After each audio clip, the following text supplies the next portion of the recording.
That be well spoken, pet. But save your breath, lass.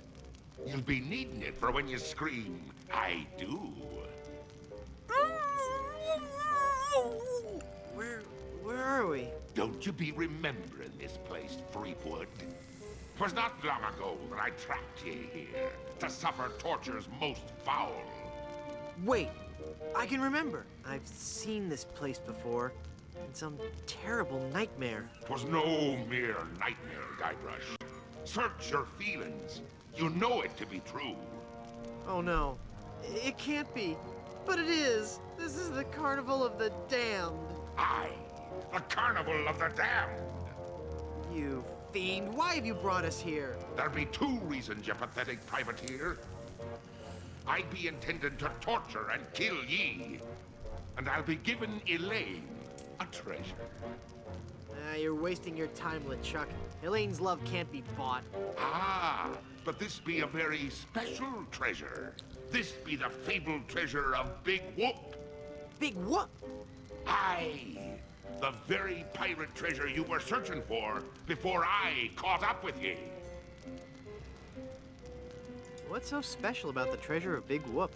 Isn't it just like any other pirate treasure? I see. Ye do not yet know the dreadful power that be Big Whoop. I guess not.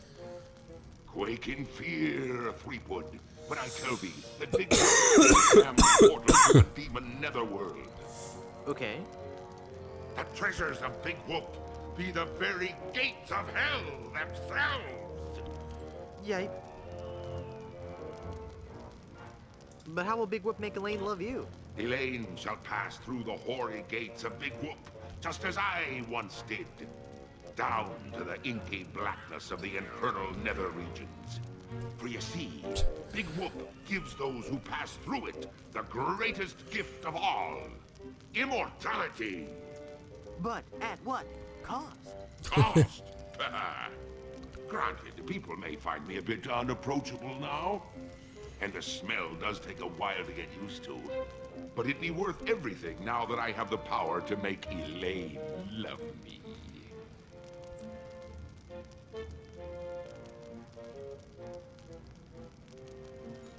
Elaine will never marry you. She loves me. She does not. She loves me. Nuh-uh, she loves me. Does not. But if you kill Elaine, won't she hate you even more? Aye, at first. But soon she'll be understanding what a grand gift eternal life be. And besides, the dating pool be surprisingly small when you're the living dead. She'll just have to give me another chance. This whole amusement park, why? The Big Whoop Carnival was my most brilliant idea. Once I had the power of Big Whoop at my command, I could make Elaine mine at last. I see. But again, why an amusement park?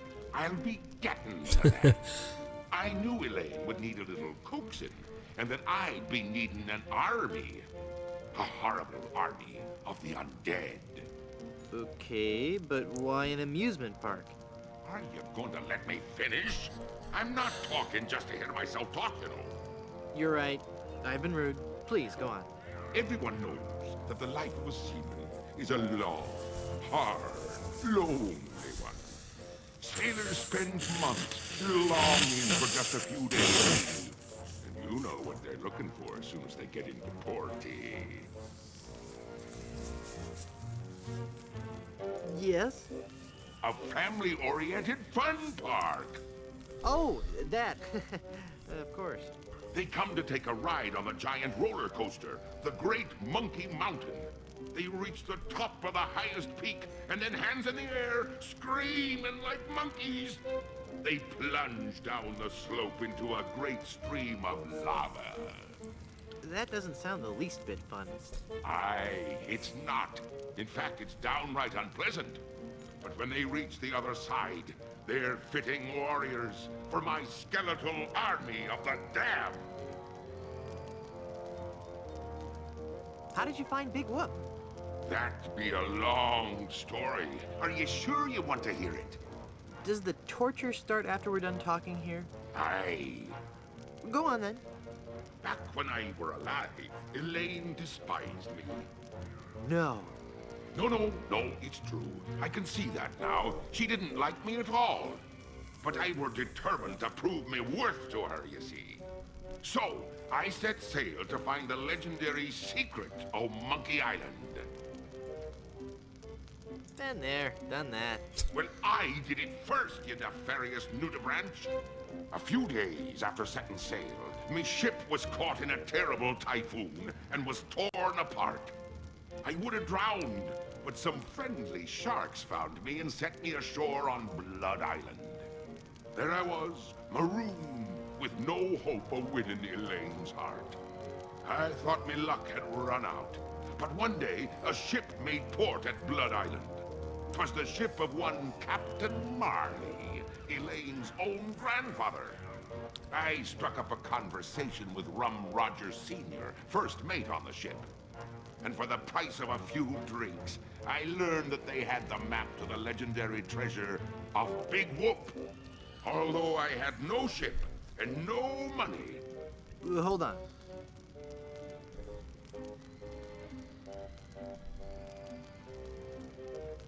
Does this go on for much longer? Although I had no ship and no money, I planned to beat Marley's crew to the treasure and take it for myself. I didn't have the money to buy a new ship, but I still had my greatest asset.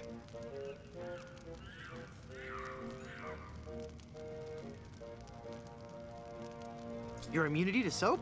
But I still had my greatest asset. That indefinable LeChuck charm. One of the rich young debutantes on Blood Island was helpless against it. After a week with me, she would have followed me to the grave. Unfortunately for her, she didn't get the chance. I pried the diamond from her family's engagement ring and sold it to some cutthroat smugglers for the cost of a new ship.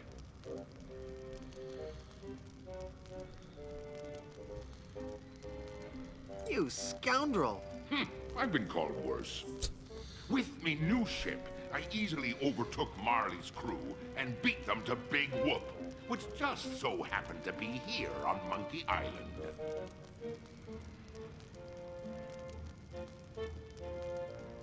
What is the secret of Monkey Island? The secret of Monkey Island. I could tell you, but I'd rather make you guess.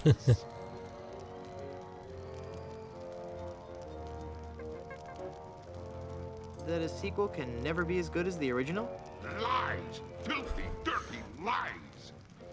No, it goes much deeper than that. It's an ancient secret, closely guarded by the natives and pirates who happen to... You don't even know the secret of Monkey Island, do you? No, not really. All right then. Please don't kill me. Why shouldn't I? If you kill me,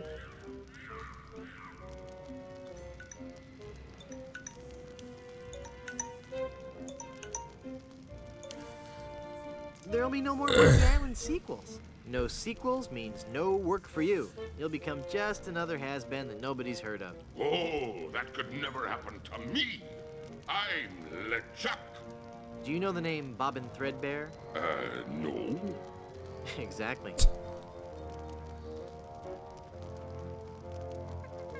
What happened to Captain Marley and his crew? Their ship arrived at Monkey Island a half hour after mine.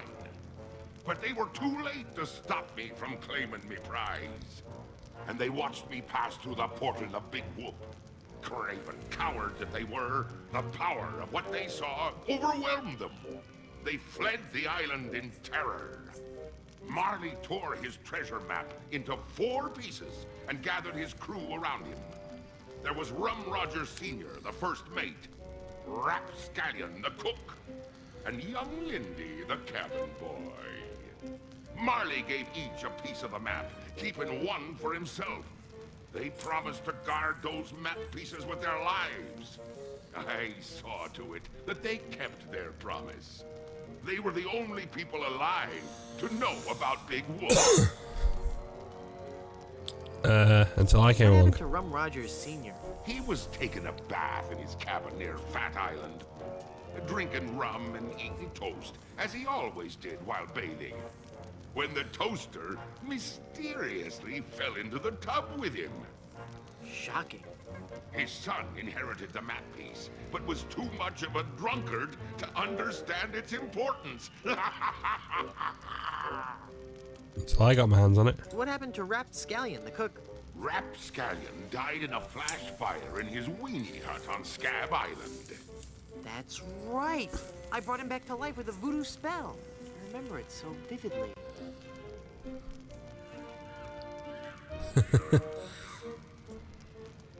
Guybrush? Guybrush? Oh, I'm sorry. I was miles away. What were you saying? I knew about Rap's absent-minded tendency to leave his gas burners on. So I arranged for a fully lit cake to be delivered to him on his 35th birthday. You can hear the explosion as far as Booty Island. That's horrible. Steamin' weenie indeed. What became of young Lindy, the cabin boy? Fearing for his life, he came to me and begged for mercy. In return for not revealing the location of Big Whoop, I let him live. As a sign of me gratitude, I gave him a fortune, which he used to build a successful advertising firm. Once he had grown accustomed to his wealthy lifestyle, I returned to collect me debt. I delivered to him an account so demonically ill-conceived that it was doomed to fail. Gangrene and honey. Within a month, he was penniless and insane, a broken man. He sold everything he owned and got so desperate, he fell in with a traveling circus. He was killed when he was shot from a cannon without a helmet. No one could be that desperate.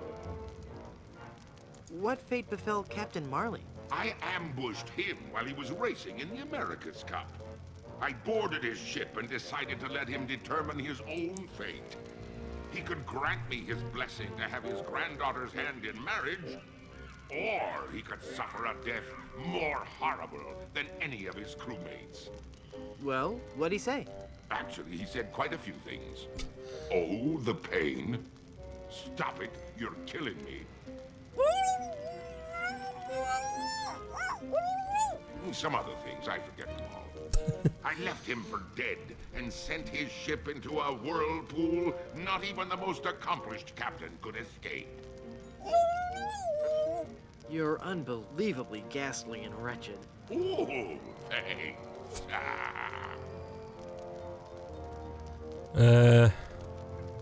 I've heard enough of your evil stories. Let's get this over with. But there'd be so many more horrible things I'd be wanting to tell you. I'm not listening to you anymore. See, I'm ignoring you. You'd better listen. La la la la la la, I can't hear you. La la la la la la. Very well, Threepwood. If you're going to act like a child, I'll help you get in the mood. I think you deserve a timeout, young man. I regret nothing.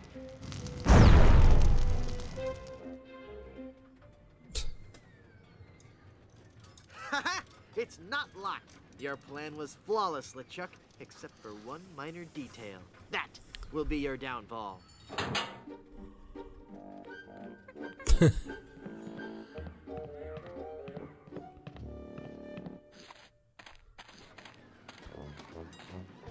He's taking Elaine on his roller coaster of death.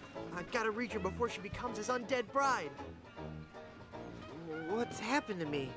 Dead, foggy, can't think. I'm swimming. Must concentrate and rescue Elaine. I've got to save Elaine. But how can I save Elaine when I'm just a little boy? Oh, if only I could think straight. Must clear my mind. Welcome to the Big Whoop Carnival, little guy. Come on over here and meet your old pal Dingy Dog. Oh, for crying out loud. Hey, you can't just have that, kid. It's Murray. Yo, Murray. Hey, it's you. Are you dead yet? You look different. Not dead, Murray. Just cursed. cursed. That's perfect. I'm cursed too. Let's join our cursed forces together, and together we can rule the world. Yeah. Let me get back to you on that.